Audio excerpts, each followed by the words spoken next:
This happened to me last night in the car on the dashboard, air pressure low. So I'm going to shoot off to the garage and we're going to get some air in my tyres. That's number one job today. Number two is, this is a challenge for me, I have 1 hour. I'm working from home, I literally have the 1 hour for lunch to get some air in my tyres, collect a delivery from Asda, and 3, make this vlog.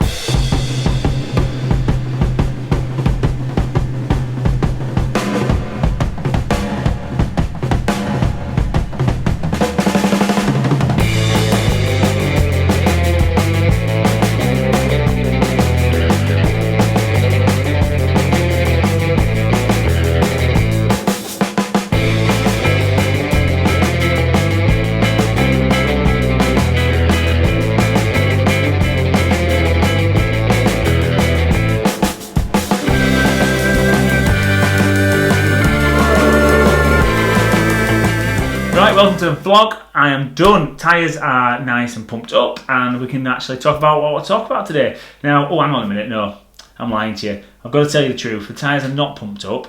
The point of that little B-roll that I've just shown you was that I was going to the garage and just topping up the tyres and needed some air in it. What I actually did was film it quite nice, do a few little cool little sequences. However, not concentrating, I took the air out of the tyre instead of putting it in. So there we go, who knew that was a thing? So I'm going back later on to actually do what I really wanted to set out to do. I have to tell you the truth with that, I thought it was really funny. So there you go. So why this episode is a week late and why I'm talking about love. So this episode should have been out last Monday for my eagle-eyed people that watch it, but unfortunately, I've been ill, basically. I had the flu, absolutely knackered, and we actually booked a few days off last weekend to do some day trips, and one of them was spent in bed for me, unfortunately. Absolutely done over. So yeah, all better now. So yeah, it's just a week late, so that's fine. So yeah, back to today's episode. So yeah, love. Genuinely, if you're watching this far in, you're going to be thinking, what on earth am I talking about? But I've basically got a little love story to tell you that I thought might be quite nice, and I promise you it is somehow, tentatively, but it is somehow linked to photography. So let's crack on.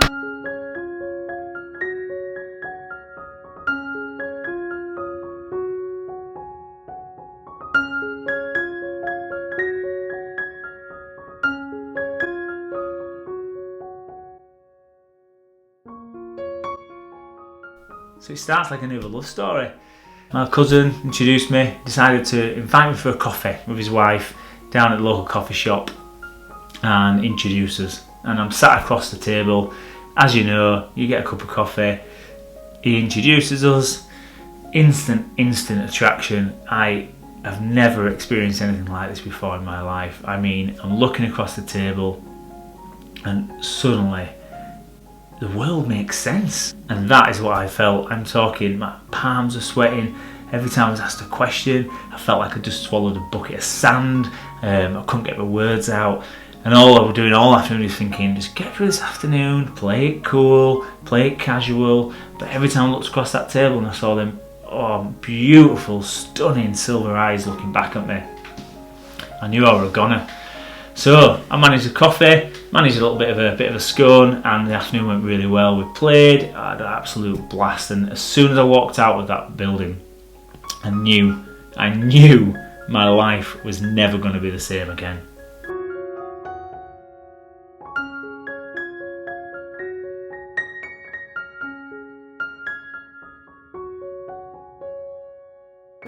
It's been an hour and a half since that meet, and I'm thinking to myself, is it too soon? You know, do you wait a few days? Do you let things settle? Do you sleep on it? You know, what do you do in 2020 when this happens to you? Or do you just go with it? Do you go with your heart and get straight in there and just hope for the best? Well, I've always led by my heart, so I decided on that moment to get straight on my phone and start typing. eBay. That's right. I went online and I ordered myself an X100F.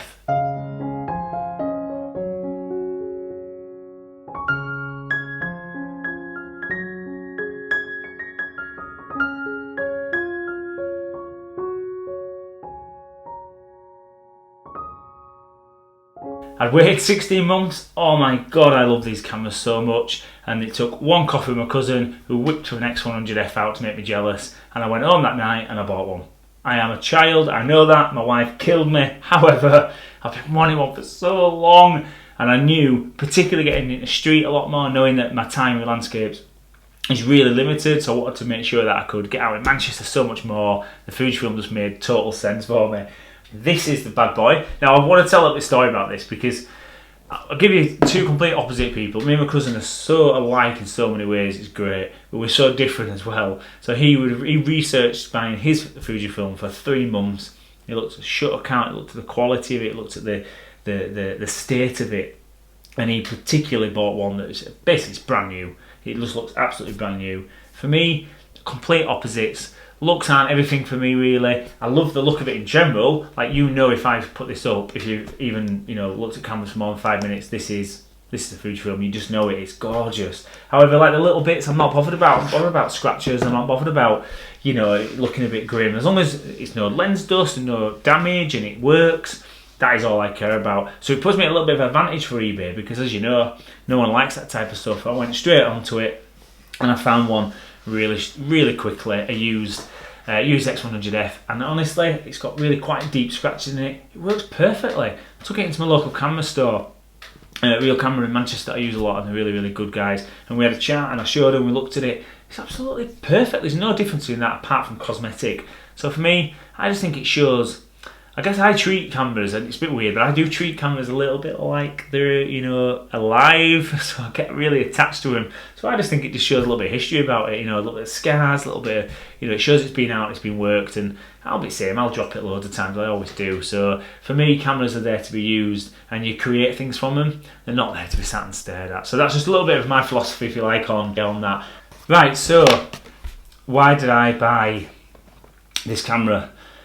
I bought it because it suited a specific need for my photography, and I know that sounds really cheesy probably, but it is true. So there's two things that I love when I'm out and about trying to shoot sort of urban style stuff, and that is that I don't distract myself. So that's my number one goal, because for me, I'm quite easily distracted. So I'll give you, for instance, when I'm shooting on my Nikon, if I'm shooting in Manchester, I'm constantly thinking, oh, what lens should I have on? Or maybe if I swap it to the prime lens, I'll get a really crisp shot. Or actually, should I put the zoom one on? Because I think it just distracts me, and I think it affects my quality images. So what I learned was I started taking out my Nikon with the prime 50mm lens, and I think it helped. So for me, the Fuji was perfect for that. First, ticks that box that it's just a prime lens, 23mm. You don't have to worry about anything else. You can forget about the lot because that's what you've got, and I tell you what, it is a good lens at that. Second to it, it's compact, obviously. So the obvious ones that you'll have seen, it's so small and so light, but the quality of images you get and how this camera handles noise is insane. Now, I'm not going to do a disservice to Nikon because I absolutely love that, and there's a definite place for that in terms of dynamic range and landscapes that the Fuji just can't really handle like the Nikon stuff can, or what I think. However, in terms of noise or how it processes noise when you get high ISOs, I think because the Fujis have got these different film sort of simulations that you can put it on, like Chromecast, which I pretty much just shoot in exclusively now, and all these stuff, I guess they've just had I don't know, they seem to have a better relationship with how ISO and noise affects their images, because what I found is I'm pushing this to 12,000, even 25,000, and on some occasions I genuinely don't even notice too much, or if I do, it's actually part of my like artistic vision, if you like. I took a few shots. I'll give you for instance that, so I throw a few shots up. So these ones are ones where noise was starting to creep in it, but it was dark, it was moody. I wanted that rough edges, I guess. So this Coca-Cola one here was definitely one of those where obviously you can see the noise coming through. This silhouette one that I'll throw up, which is one of my favourites lately, same. But these are at like 12 or 24,000. So that's one of the other reasons I absolutely love it. The main one for me is I work in aperture priority mode, so I stick it on, you know, 2.8 or whatever I want, or 4 depending on what the depth of field I want, and then I don't have to worry about it because I've got my three options. I've got the one that shutter speed is going to go down to 50, I've got the one that won't go below 125, and I've got one that won't go below 250. Same with that, I link that to the ISO, so that, for example, I think it's the 125 one, the settings are that it won't go below 125 and it won't go above 3600 ISO. So I know if I want that shot where I'm not looking for any particular noise, I'm just looking for a really well exposed image, I can stick it on the middle one and I'm looking around, I'm changing things, and sometimes I go into manual mode. But what I've basically been doing is using the exposure on the top of the camera to give me that, so I prefer things underexposed, and it has worked an absolute treat. It's been so good, and I've been able to capture a few little bits and bobs that I would have missed, and I would have missed because I'd have been faffing around trying to get the settings right on manuals, and that for me has been a complete and utter game changer. Love it, absolutely love it. Apart from the fact that it looks beautiful as well. So yeah, they're my three main reasons really. It's light, it's easy, you don't get distracted because your lens is your lens, and the auto modes that you can create yourself are just brilliant. This camera is worth every penny. I'm looking at the X100V and it looks amazing, and hey look, if anyone sends me one I'll have it, but I really think if you're out there and you've not gone to Fuji before and somehow you stumbled on this video and you're looking, don't underestimate the older cameras. This megapixel's mental anyway. The autofocus is good. The videoing and stuff, I've tried to film a lot on it because it's so like my vlogs. I struggle with that. That'll be something that if I ever did it more, I got some more money, I'll probably get a proper vlogging setup, but it's a hobby, so I'm not that bothered because the autofocus isn't great on film, but the autofocus on picture is, and anything else that you do with it. Another little bonus one which I love is the built-in ND filter. 3-stop ND filter. Again, just really cool, particularly for urban stuff if you want to do light trails and whatnot. One more thing I wanted to talk about is, if you watch this and you're happy with like the journey I'm going on, I've decided a little bit more of a structure to the channel and structure with my art. And what I'm going to start doing is, I started to set myself these targets of Instagram and put 3 photos out a week and try and get a theme just so it's something to drive for. I'm going to stop that now, and what I'm going to do is instead look at more long-term projects. These are sort of shadows, and really looking into embracing your shadows is one of my, again, a big fan of Sean Tucker's work, one of his videos said, and I've basically decided that what I'm going to do now is for the next 6 weeks, so up until April the 1st, I'm going to concentrate on, particularly on my Instagram, specifically on shadows and contrasts, and that is it. It's not going to be black and white because that week was black and white, but that was for, if you follow my work you'll have to look into it, but it's for like a different challenge, and that's a shout out to Romana, by the way, who does these vlogs and throws challenges out, so check out the links below. And that's different. I'm not going to stick to black and white because I do really like colour, but I'm going to stick to working on shadows, and that's going to be a project. I'm going to do that to April, and then I've got a few ideas with the street stuff that I want to really challenge myself and take me out of my comfort zone, but hopefully still within my ethics. So I'll give you an example. I really want to get into doing photography that I know I'm good at, because I do wedding photography documentary style, so I get that emotions into people, and I'm really happy with how I can do documentary style photography, but I've never really challenged myself in street scenes. So it's something that maybe later in the year, if I get more confident, and maybe if anyone's around and we can meet up together, it'd be something that we could do together. But I'll be sticking to shadows, so we're going to hopefully see lots of hopefully well exposed pictures for where little pockets of light are appearing in Manchester.